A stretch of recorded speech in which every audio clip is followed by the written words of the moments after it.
ఇందిరమ్మ ఇళ్ల నిర్మాణానికి విడతల వారీగా 5 లక్షలు ఇస్తామని గృహ నిర్మాణ శాఖ మంత్రి పొంగులేటి శ్రీనివాసరెడ్డి పునరుద్ఘాటించారు. తొలి విడతలో స్థలం ఉన్న వారికి నిర్మాణం కోసం రాష్ట్ర ప్రభుత్వం డబ్బు అందిస్తుందని తెలిపారు. పేదలకు 24 లక్షల ఇళ్లు ఇస్తామని చెప్పామన్న ఆయన ఆ మాటకు కట్టుబడి ఉన్నామని పునరుద్ఘాటించారు. గ్రామ సభల్లో లబ్ధిదారులను ఎంపిక చేస్తామని తెలిపారు. అసెంబ్లీ సాక్షిగా దేశంలోనే రోల్ మోడల్గా ఉండేలా కొత్త ఆర్ఓఆర్ చట్టం తీసుకువస్తామని తెలిపారు.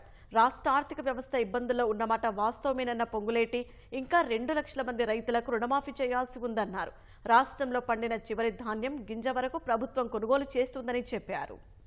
ఎవరికైతే ఇందిరమ్మ ఇల్లు ఇస్తున్నామో 400 చదరపు అడుగులు ఇల్లు కట్టుకోవాలి. దాంట్లో ఒక చిన్న కిచెన్, ఒక బాత్రూమ్ కూడా తప్పనిసరిగా ఉండాలి. 4 విడతలుగా ఈ 5 లక్షల రూపాయలు ఇస్తాం. ఫౌండేషన్ కంప్లీట్ కావడంతోనే ₹1,00,000 ఇస్తాం. లెంటర్ లెవెల్ అంటే కిటికీ లెవెల్ కంప్లీట్ కావడంతోనే ₹1,25,000 ఇస్తాం. స్లాబ్ అవటంతోనే ₹1,75,000 ఇస్తాం. గోపరేషన్ టైంలో మిగిలిన ₹1,00,000 మొత్తం కలిపి 5 లక్షల రూపాయలు ఇస్తాం. ఇందులో ఏ పైరువి అక్కరల గృహిణి ఎవరైతే ఉన్నారో ఆడబిడ్డ పేరుతో ఇయ్యాలన్నది ఇందిరమ్మ రాజ్యంలో మా అందరి నిర్ణయం.